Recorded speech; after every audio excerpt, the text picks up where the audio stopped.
Hello friends வணக்கம். இன்னைக்கு நம்ம சேனல்ல என்ன பார்க்க போறோம் அப்படின்னா, வீடே கம்ம கம்மன்னு மணக்கக்கூடிய கருவாட்டு குழம்பு எப்படி வைக்கிறேன்னு சொல்லிட்டு பார்க்க போறோம். நீங்க வந்துட்டு எவ்வளோ நாள் கழிச்சாலும் சரி, இந்த கருவாட்டு குழம்பு வந்துட்டு உங்க நாக்கிலே நிக்குங்க அந்த டேஸ்ட்டு. வீட்ல பார்த்தீங்கன்னு சொன்னா, அடிக்கடி செஞ்சு தர சொல்லுவாங்க. அந்த அளவுக்கு டேஸ்ட் அதிகமா இருக்கும். நம்ம வந்துட்டு மிக அதிக சுவையோட எப்படி கருவாட்டு குழம்பு வைக்கிறேன்னு சொல்லிட்டு பார்க்கலாம். வாங்க வீடியோக்குள்ள போகலாம். இதுவரைக்கும் நம்ம சேனல் நீங்க சப்ஸ்கிரைப் பண்ணலைன்னா சப்ஸ்கிரைப் பண்ணிக்கங்க. பெல் ஐகானை கிளிக் பண்ணிக்கங்க. நாம வந்துட்டு இந்த கருவாட்டு குழம்பு பண்ணுறதுக்காக இப்போ வந்துட்டு ஒரு சுரைக்காய் நல்ல பிஞ்சு சுரைக்காயை எடுத்துக்கோங்க. அது வந்துட்டு தோல் சீவிட்டு நம்ம கட் பண்ணி வச்சுக்கலாங்க. இப்போ வந்து நான் 100 கிராம் நெத்திலி கருவாட்டு எடுத்திருக்கேன். இது வந்துட்டு தலை, வால் எல்லாம் பிச்சுட்டு கட் பண்ணி சுத்தம் பண்ணிட்டு நம்ம வந்துட்டு கழுவி தனியாக எடுத்து வச்சுருக்கேங்க. உங்களுக்கு எந்த அளவுக்கு கருவாடு தேவையோ அந்த அளவுக்கு நீங்கள் எடுத்து வச்சுக்கோங்க. கொஞ்சம் போட்டாலுமே ரொம்பவே கம்ம நல்ல வாசனையாக இருக்குங்க. இப்போ நான் 2 தக்காளி வந்துட்டு பொடியாக கட் பண்ணி வச்சுருக்கேன். இப்போ 2 பெரிய வெங்காயம் கட் பண்ணி வச்சுருக்கேங்க.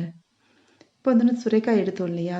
சுரைக்காயில வந்துட்டு தோல் சீவிட்டு இது மாதிரி நான் பொடியாக கட் பண்ணி வச்சுருக்கேங்க. ரொம்ப பொடியாகவும் இல்லாமல் ரொம்ப பெருசாகவும் இல்லாமல் ஓரளவுக்கு சின்ன சைஸாகவே நம்ம வந்துட்டு கட் பண்ணி வச்சுக்கலாம். நான் வந்துட்டு இப்போ கொஞ்சம் பெரிய பாத்திரத்தில் செய்யணும் அப்படிங்கிறதுனால நான் வந்து இந்த குக்கர் வச்சுருக்கேன். இப்போ எண்ணெய் சேர்த்துக்கலாம். நம்ம நார்மலாக வந்துட்டு சமையல் எண்ணெயே சேர்த்துக்கலாங்க. எண்ணெய் வந்துட்டு நம்மளுக்கு தேவையான அளவு சேர்த்துக்கலாம். நம்ம இது எல்லாமே இப்போ வதக்க போகிறோம். அதனால் வந்துட்டு நம்மளுக்கு எந்த அளவுக்கு தேவையோ அந்த அளவுக்கு சேர்த்துக்கலாம். இப்போ இந்த எண்ணெய் நல்லா காஞ்சு வரட்டும். உங்கள் வீட்டுக்கு யாராச்சும் கெஸ்ட் வந்து இந்த கருவாட்டு குழம்பு சாப்பிட்டாங்க அப்படின்னு சொன்னால் எவ்வளோ நாளாலும் நினைவு வச்சுருப்பாங்க இந்த கருவாட்டு குழம்ப. இப்போ பாருங்கள், இந்த கருவாடு போட்டு கொஞ்சம் நம்ம வதக்கிக்கலாம். இதில் வந்து நான் பாதி கருவாடு தாங்க இதில் போட்டிருக்கேன். பாதி கருவாடு நான் தனியாக எடுத்து வச்சுருக்கேன். இந்த முறை நீங்கள் கருவாட்டு குழம்பு பண்ணும்போது அதோட டேஸ்ட் பார்த்தீங்கன்னா அவ்வளோ அருமையாக இருக்குங்க. இது நல்லா வந்துட்டு வதக்கிக்கலாம். அதோட வாசனை வந்துட்டு நல்லா கம்மன்னு வர அளவுக்கு நம்ம நல்லா வதக்கிக்கலாம். இந்த குழம்புக்கு வந்துட்டு அதிகமாக எண்ணெய் தேவையில்லை. ஓரளவுக்கு ஊற்றினாலே போதும். இப்போ பாருங்கள், நல்லா கொஞ்சம் கலர் மாறி வர்றது வரைக்கும் வதக்கின பின்னாடி நம்ம இந்த தக்காளி, வெங்காயம் இதையுமே வந்து சேர்த்துக்கலாம். சேர்த்துட்டு நல்லா வதக்கி விட்டுக்கலாம். இது நல்லா கொஞ்சம் வதங்கணுங்க. நல்லா தக்காளி, வெங்காயமே வந்துட்டு இந்த கருவாடை சேர்ந்து வதங்கணும். இப்போ வந்துட்டு உப்பு சேர்த்துக்கலாம். இந்த உப்பு சேர்த்தோன்னே பார்த்தீங்கன்னா, தக்காளி நல்லா ஒரு கிரேவி பதத்துக்கு நல்லா வெந்து மசிஞ்சு வந்துடும். அதனால் வந்து பார்த்தீங்கன்னாலே தெரியும். நல்லா மசிஞ்சிடுச்சு பாருங்கள் இந்த டைமில். இந்த டைமில் வந்து நம்ம மிளகாய் பொடி சேர்த்துக்கலாம். 2 ஸ்பூன் தாங்க போடுறேன் நான் மிளகாய் பொடி. இதில் வந்துட்டு பச்சை மிளகாய் வேறு சேர்க்க போகிறோம். அதனால் வந்துட்டு காரம் கரெக்டாக இருக்குங்க. அதிகமாகவும் இல்லாமல் கொஞ்சமாகவும் இல்லாமல் சரியான காரத்தோடு இருக்கும். இப்போ நம்ம வந்துட்டு மல்லிப்பொடி சேர்த்துக்கலாம்.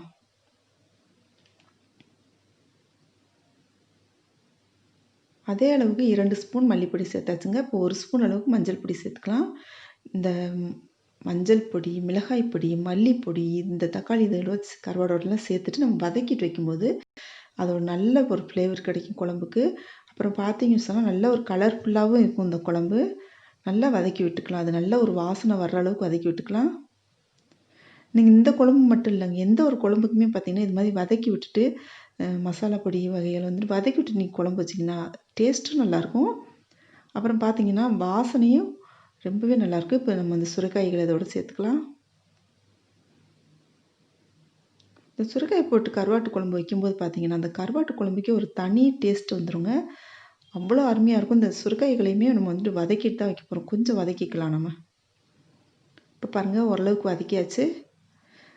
இந்த தக்காளி, இந்த மிளகாய் பொடி, மல்லிப்பொடி, மஞ்சள் பொடி இது எல்லாமே நல்லா சேர்ந்து வர மாதிரி நல்லா கொஞ்சம் நேரம் வதக்கியாச்சுங்க. இப்போ தண்ணி சேர்த்துக்கலாம். ஆல்ரெடி வந்துட்டு நம்ம இந்த சுரைக்காய் வேகும்போது தண்ணி விட்டு வரும். அதனால் வந்துட்டு கொஞ்சம் அளவாகவே சேர்த்துக்கலாம்.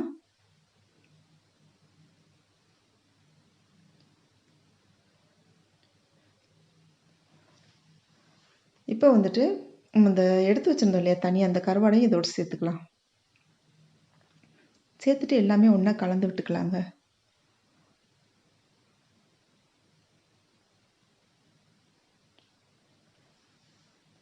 இப்போ இது நல்லா வந்துட்டு கொதிச்சு வரட்டும். இப்போ நம்ம ஒரு மூடி போட்டு மூடி வச்சிடலாம். இந்த கருவாட்டு குழம்பு வந்துட்டு ஒயிட் ரைஸ், கூழு எல்லாத்தோடையுமே ரொம்பவே நல்லாயிருக்குங்க. இப்போ வந்துட்டு நான் ஒரு பெரிய எலுமிச்சை சைஸ் அளவுக்கு புளி எடுத்து வச்சிருக்கேன். அத ஊற வச்சு நம்ம கரைச்சு வச்சுக்கலாம். இப்போ 4 பெரிய பச்சை மிளகாய் போட்டிருக்கேங்க. நீங்க வந்துட்டு உங்களுக்கு பச்சை மிளகாய் எந்த அளவுக்கு பிடிக்குமோ அந்த அளவுக்கு நீங்க போட்டுக்கலாம். இந்த பச்சை மிளகாய் வந்துட்டு நான் உடைச்சு போட்டாச்சுங்க. நான் வந்துட்டு ஆல்ரெடி வந்துட்டு மிளகாய் பொடி கொஞ்சமாக தான் சேர்த்துருவோம். அதனால வந்து 2 ஸ்பூன் தான் சேர்த்துருக்கோம். இந்த பச்சை மிளகாயையும் சேர்த்துருக்கோங்க. இது வந்து குழந்தைகள், பெரியவர்கள் எல்லாருமே வந்து சாப்பிட்லாங்க. ரொம்ப காரமாவும் இருக்காது. அளவான காரத்தோட இருக்கும். இப்போ புளி தண்ணி கரைச்சி வச்சுன்னா இதோட சேர்த்தாச்சு. சேர்த்துட்டு நல்லா கலந்து விட்டுக்கலாம். பாருங்க நல்ல வீடே இந்த வாசனை நிறைஞ்சிருக்கு. அவ்வளோ ஒரு கம கமன்னு வாசனையோட இந்த குழம்பு கொதிக்குது பாருங்க. இந்த காய் வேகிறதுக்கு ஒரு 10 நிமிடம் போதும். அதுக்குள்ளே நல்லா வெந்துடும் சுரைக்காய். இப்போ பாருங்க வீடே கம்ம கம்மன் வாசனையோட மிகவும் அதிக சுவையான கருவாட்டு குழம்பு ரெடி ஆயிடுச்சு. இந்த ரெசிபி உங்களுக்கு பிடிச்சிருந்துச்சு அப்படின்னு சொன்னால் நம்ம சேனல் இது வரைக்கும் சப்ஸ்கிரைப் பண்ணலைன்னா சப்ஸ்கிரைப் பண்ணிக்கோங்க. பெல் ஐக்கானை கிளிக் பண்ணிக்கோங்க. ஃப்ரெண்ட்ஸுக்கு ஷேர் பண்ணுங்கள், லைக் பண்ணுங்கள், கமெண்ட் பண்ணுங்கள்.